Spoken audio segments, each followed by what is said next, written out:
तो it was very beautiful journey. हम लोग शायद 5 मई या 8 मई के आसपास से या 10 मई के आसपास से हम लोगों ने स्टार्ट किया था। ठीक है, इस पूरी जर्नी की अगर मैं बात करूं तो काफी अप्स एंड काफी डाउन्स भी हुए। ये जो आपने साल हमारे साथ बिताया है, ठीक है, मैं आप सभी को बोलूंगा, ठीक है, अभी एंड नहीं है, लेकिन हाँ, ये जो तैयारी थी एक कॉमा कह सकते हो, क्योंकि अभी तो हम लोग रिविजन्स में भी मिलेंगे, ठीक है, लेकिन फिर भी वो जो फ्लो था हर दिन मिलने का, हर टीचर के साथ मिलने का, वो कहीं ना कहीं रुकेगा कुछ महीनों के लिए। ठीक है, और ये जो जर्नी रही है ना आपकी, मैं आपको उसमें बोलूंगा कि आपका एक एम था कि स्कूल में अच्छे से करना है या कंपटीशन में अच्छे से करना है या एक अच्छा कॉलेज चाहिए या फिर सर बस नॉलेज चाहिए। ठीक है, सभी का अलग अलग ड्रीम हो सकता है। हम लोगों ने एक कांस्टेंट पिच में सारी चीजें पढ़ाई कि अगर आप इतना पढ़ेंगे तो आप प्लस माइनस जहां पे भी आपको जाना है आप कर सकते हैं, बट मेहनत इंपॉर्टेंट है। तो जाने से पहले मैं आप सभी से एक बात बोलूंगा, if it is important to you, you will find a way, if not you will find an excuse.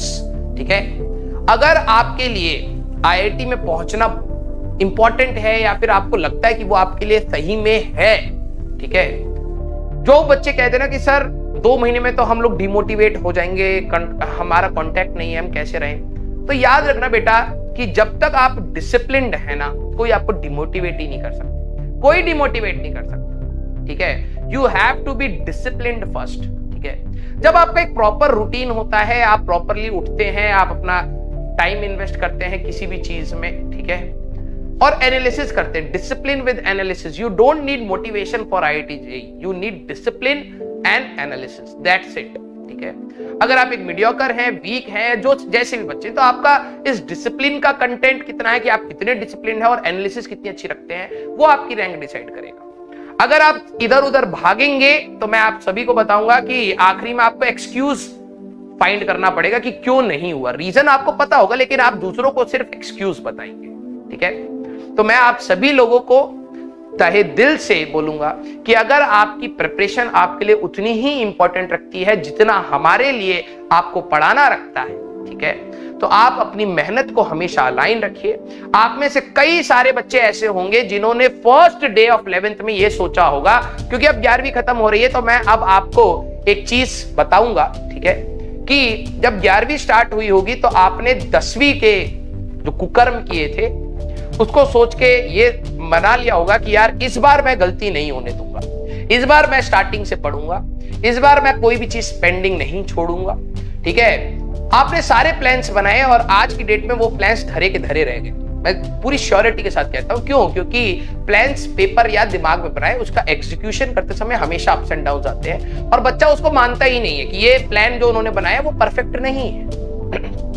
जो बच्चा ये जानता है कि ups and downs are the part of the plan और किसी तरीके से डिसिप्लिन में रह के मुझे उस प्लान को एग्जीक्यूट करना है, कभी नहीं हो पाएगा, कभी हो पाएगा, लेकिन हाँ, कोशिश ये करनी है कि वो प्लान थ्रू आउट एग्जीक्यूट हो, वो सक्सेसफुल जल्दी बन जाएगा। आप भी बनेंगे, लेकिन हो सकता है आपको टाइम लगे उस चीज को समझने के लिए। ठीक है, तो कई सारे बच्चों ने 11वीं में कई सारी चीजें गवाई भी होंगी। ठीक है, उन सभी के एक रीजन, और वो आपसे बेहतर कोई नहीं जानता। जब आप 12वीं शुरुआत करेंगे, ठीक है, मैं आप सभी को बोलूंगा कि 10वीं में भी खराब की चीजें 11वीं में भी खराब करिए और 12वीं में भी आप करेंगे। ठीक है, खराब होगी, लेकिन कौन कितनी खराब करता है वो रैंक्स डिसाइड करती।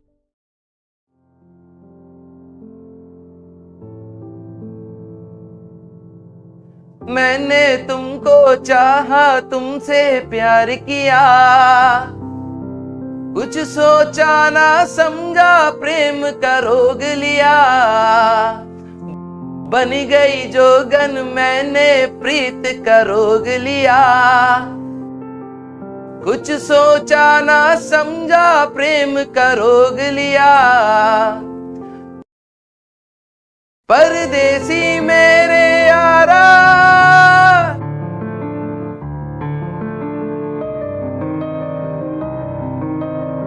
वादा निभाना,